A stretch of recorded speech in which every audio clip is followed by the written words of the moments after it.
Mon mari a dit que notre fille simulait sa douleur, mais une visite secrète à l'hôpital a révélé quelque chose en elle qui a tout changé. J'ai senti que quelque chose n'allait pas bien avant que quelqu'un d'autre ne soit prêt à l'admettre. Depuis des semaines, l'état de ma fille Maya empirait. La nausée, la douleur aiguë dans son estomac, les vertiges, l'épuisement qui semblait lui vider chaque once d'énergie. Elle n'avait que 15 ans, mais ces derniers temps, elle ne lui ressemblait presque plus. La fille qui passait des heures dehors à taper dans un ballon de football, à rire lors d'appels nocturnes avec des amis et à être obsédée par la photographie s'était lentement transformée en quelqu'un de calme, caché derrière des sweats à capuche surdimensionnés et le silence. Elle parlait à peine au dîner, à peine mangé, et chaque fois que quelqu'un lui demandait si elle allait bien, elle tressaillait comme si même la question lui faisait mal. Mais mon mari Robert a tout ignoré immédiatement. Elle fait semblant, dit-il un soir, la voix plate. Les adolescents exagèrent tout. Nous ne gaspillons pas d'argent en visites médicales inutiles. Il y avait toujours une froide certitude dans son ton qui rendait toute dispute inutile. Pourtant, je ne pouvais pas ignorer ce que je voyais. J'ai remarqué que Maya dormait davantage chaque jour qui passait. J'ai vu comment elle grimaçait juste en se penchant pour attacher ses chaussures. J'ai vu la couleur s'estomper de son visage, le poids glisser de son corps, l'épuisement s'installer au plus profond de ses yeux. J'avais l'impression de voir ma fille disparaître lentement alors que personne d'autre ne voulait le reconnaître. Puis une nuit, tout a changé. Robert était déjà allé se coucher quand j'ai entendu un faible bruit venant de la chambre de Maya. J'ouvris la porte et la trouvai recroquevillée contre elle-même, serrant si fort son ventre que ses articulations étaient devenues blanches. Sa peau paraissait gris pâle sous la lampe et son oreiller était humide de larmes. « Maman, murmura-t-elle faiblement, s'il te plaît, fais que ça arrête de faire mal. » C'était le moment. Tous les doutes ont disparu. L'après-midi suivant, alors que Robert était encore au travail, j'ai conduit Maya au Riverside Medical Center sans le lui dire. Elle a à peine parlé pendant le trajet. Elle regardait simplement par la fenêtre, lointaine, comme si elle était déjà quelque part loin. À l'hôpital, les infirmières ont vérifié ses signes vitaux tandis que les médecins ont demandé des analyses de sang et une échographie. J'étais assis là, tordant mes mains, essayant de ne pas laisser la peur prendre complètement le dessus. Finalement, la porte de la salle d'examen s'ouvrit. Docteur. Lawson entra, tenant un presse-papier près de sa poitrine. Au moment où j'ai vu son expression, mon estomac s'est effondré. « Madame Thorne, dit-il doucement, nous devons parler. » Maya était assise à côté de moi sur la table, tremblant légèrement. Le médecin baissa la voix. Le scan montre qu'il y a quelque chose en elle. Pendant une seconde, je n'ai pas pu respirer. En elle? Qu'est-ce que ça veut dire? Docteur. Lawson hesita. Ce silence me terrifiait plus que toute réponse. La pièce semblait soudain instable. Mon pouls battait fort dans ma poitrine, mes doigts s'engourdissaient de panique. Qu'est-ce que c'est? J'ai murmuré. S'il vous plaît, dites-moi ce qui se passe. Il expira lentement avant de parler à nouveau. Nous devons discuter des résultats en privé, a-t-il déclaré avec prudence. Mais vous devez d'abord vous préparer. Docteur. Lawson ferma doucement la porte de la salle d'examen. Maya, dit-il, j'ai besoin de te demander quelque chose, et j'ai besoin que tu sois honnête. Ma fille avait l'air terrifiée. Puis le médecin a tourné l'écran d'échographie vers moi. Au début, je ne comprenais pas ce que je voyais. Une forme sombre. Ronde. Trop grand. Appuyé là où rien n'aurait dû appuyer. Ce n'est pas un bébé, dit rapidement le docteur Lawson, comme s'il avait déjà vu l'horreur se former sur mon visage. Il semble que ce soit une messe. Mes genoux ont failli lâcher. Une tumeur? J'ai murmuré. Nous ne le savons pas encore, dit-il. Mais c'est assez grand pour expliquer la douleur, les nausées, les étourdissements et la perte de poids. Nous avons besoin d'images supplémentaires immédiatement. Maya se mit à pleurer silencieusement. Je lui ai attrapé la main, mais ses doigts étaient glacés. Est-ce qu'elle va mourir? J'ai demandé. Docteur. Lawson n'a pas répondu assez vite. Ce silence m'a presque détruit. Nous allons agir rapidement, dit-il finalement. C'est tout ce que je peux promettre pour le moment. En 1 heure, Maya a été admise. En 2 heures, elle a été emmenée pour un scanner. Et en 3 heures, mon mari l'a découvert. Robert a fait irruption dans la chambre d'hôpital comme s'il était propriétaire du bâtiment. Mais qu'est-ce que tu as fait? Il a craqué. Maya, Tresselet. Je me suis interposée entre lui et le lit. J'ai amené notre fille malade chez un médecin. Son visage se serra. Dans mon dos. Oui, dis-je. Parce que tu n'écoutais pas. Il regarda Maya, puis la perfusion dans son bras, la pâle brillance de son visage, la peur dans ses yeux.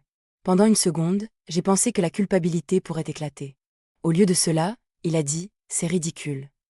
La pièce est devenue silencieuse. Même l'infirmière près de la porte a arrêté de bouger. Maya le regarda avec quelque chose que je n'avais jamais vu sur son visage auparavant. Pas de peur. Pas de tristesse. Reconnaissance. Comme si, à ce moment-là, elle comprenait enfin exactement qui était son père. Puis le docteur Lawson est revenu. Il n'a pas regardé Robert. Il ne regardait que moi. Le scanner confirme une grosse masse abdominale, a-t-il déclaré. Nous avons contacté la chirurgie pédiatrique et l'oncologie. Nous devrons transférer Maya ce soir. Mes oreilles ont sonné. Robert Pallet. Oncologie? Il répéta. Docteur. Lawson se tourna vers lui. Oui. Pour la première fois, mon mari n'avait aucune remarque cruelle préparée. Maya murmura. Maman. Je me suis penchée sur elle. Je suis là, bébé. Mais elle ne me regardait pas. Elle regardait Robert. Et puis elle a prononcé les mots qui ont figé toutes les personnes présentes dans la pièce. Papa ça va être. Le visage de Robert a changé. Pas de choc. Pas de confusion. Peur. Quoi? J'ai respiré. Les lèvres de Maya tremblaient. Il savait que j'étais malade. Robert Esavanka. Elle est confuse. Non, dit Maya, plus forte maintenant. Je te l'ai dit. Il y a des semaines. Je t'ai montré. Mon rythme cardiaque battait fort. Lui a montré quoi? Maya détourna le regard. Des larmes coulaient sur ses joues. La lettre. La macoira de Robert Saserra. Quelle lettre? J'ai demandé. Maya Avail. Celui de l'infirmière scolaire. Elle m'a dit que je devais voir un médecin tout de suite. Elle a dit que quelque chose n'allait vraiment pas. Je me suis tournée vers Robert. Ses yeux évitaient les miens. C'était la réponse. Tu l'as caché, murmurai-je. Il n'a rien dit. Vous avez caché un avertissement médical concernant notre fille? Elle exagère, marmonna-t-il. Les gens paniquent pour rien. Docteur. La voix de Lawson devint aiguë. Monsieur Thorne, ce n'est pas rien. Robert le regarda fixement, mais le docteur ne bougea pas. Cette nuit-là, Maya a été transférée à l'hôpital pour enfants de Sainte-Hélène. Je suis montée à côté d'elle dans l'ambulance. Robert le suivit dans sa voiture. Du moins, il était censé le faire. Mais quand nous sommes arrivés, il n'était pas là.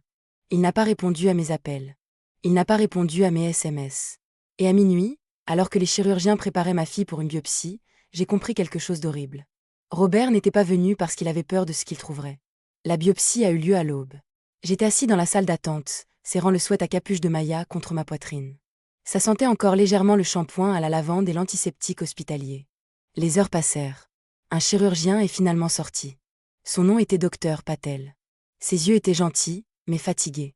La messe est inhabituelle, dit-elle. Ma bouche est devenue sèche. Inhabitual comment.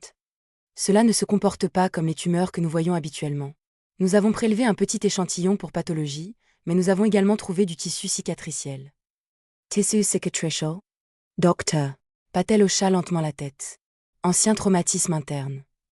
Le sol semblait tomber sous moi. Quel genre de traumatisme? Elle hésita. Madame Thorne. Maya a-t-elle déjà subi une opération abdominale? Non. Un accident grave. Non. Une chute? Blessure contundente? Quelque chose. Non. Docteur. Patel regarda au-delà de moi vers le couloir. Ensuite, nous devons comprendre comment ces blessures se sont produites. Mon estomac s'est transformé en pierre. Quand Maya s'est réveillée, elle était groggy et effrayée. J'ai brossé les cheveux de son front. Chérie, murmurai-je, est-ce que quelqu'un t'a blessé? Ses yeux se remplirent instantanément. Elle détourna son visage. Ça suffisait. Maya. Elle secoua la tête.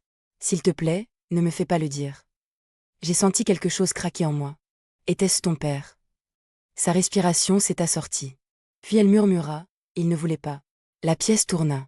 Il ne le voulait pas. J'ai répété. Il s'est mis en colère, a-t-elle pleuré. Il a dit que j'étais paresseux. Il a dit que si je voulais faire semblant d'être malade, il me donnerait une raison. Il m'a poussé dans le comptoir de la cuisine. Je ne pouvais pas parler. Ça faisait vraiment très mal, continua-t-elle. Après ça, tout a empiré. J'ai essayé de lui dire, mais il a dit que si je te le disais, il dirait que je mentais. Mes mains tremblaient tellement que j'ai dû saisir la barrière du lit. Toutes ces nuits, tous ces dîners, tous ces moments que Robert a qualifiés de dramatiques. Il ne rejetait pas sa douleur. Il cachait sa culpabilité. Je suis entrée dans le couloir et j'ai appelé la police. Robert est arrivé 40 minutes plus tard. Il est venu en marchant vite, le visage rouge, les yeux furieux. « Tu n'avais aucun droit, dit-il. » 2 agents sont sortis du poste des infirmières. Robert s'est arrêté mort. Pour une fois, il n'avait nulle part où se cacher. Mais avant qu'il puisse parler, le docteur Patel s'est précipité dans le couloir. « Madame Thorne, dit-elle d'urgence. Pathologie vient d'être appelée. » Mon cœur s'est serré. Qu'est-ce que c'est? Elle avait l'air secouée. La masse n'est pas un cancer. Le soulagement m'a frappé si fort que j'ai failli m'effondrer. Mais le docteur Patel ne souriait pas. Qu'est-ce que c'est alors?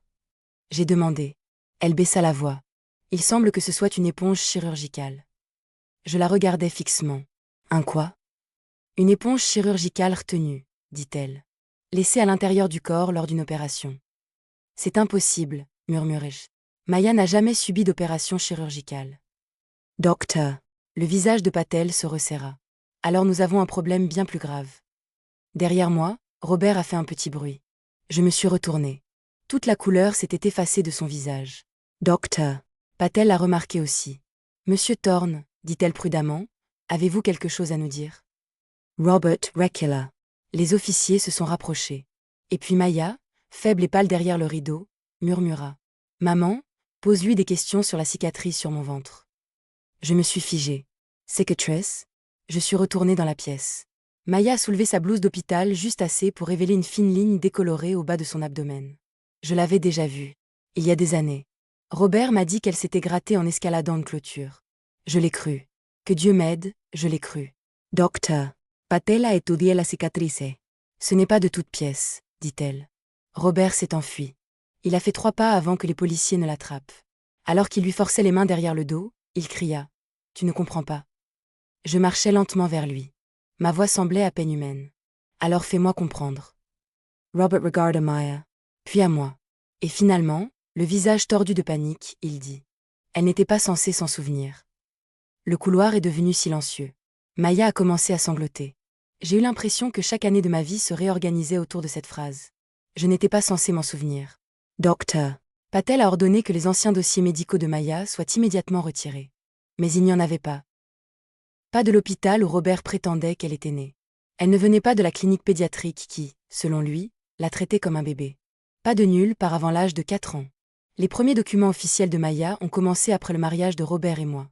Après qu'il soit entré dans ma vie avec une petite fille tranquille et une histoire sur une ex-femme décédée.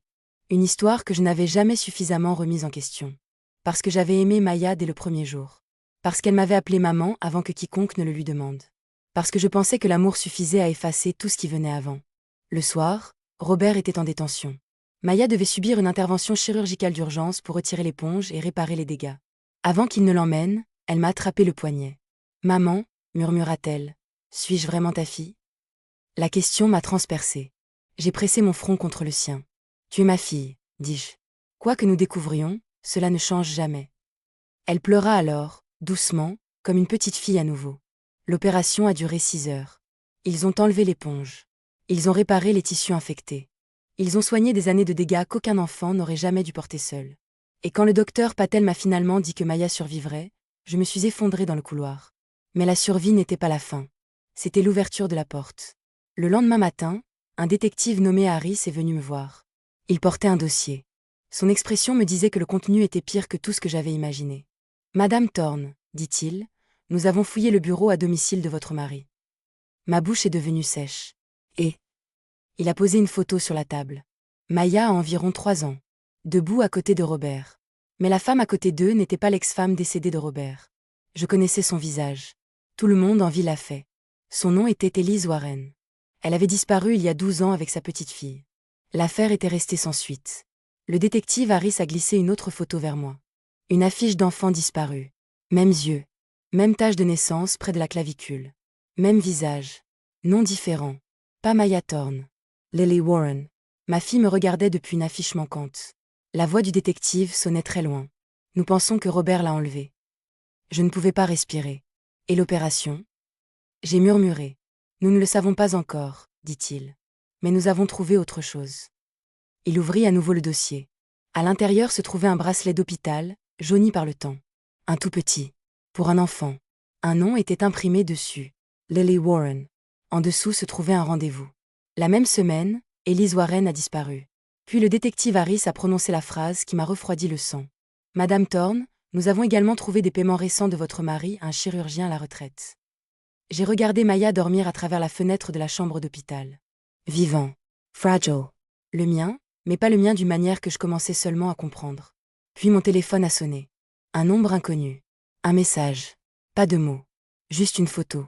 Une femme plus âgée maintenant, plus mince, debout sous un panneau de motel vacillant, tenant le journal d'aujourd'hui. Au dos de la photo, écrit au marqueur noir, se trouvaient 4 mots. Elle n'a jamais été à lui.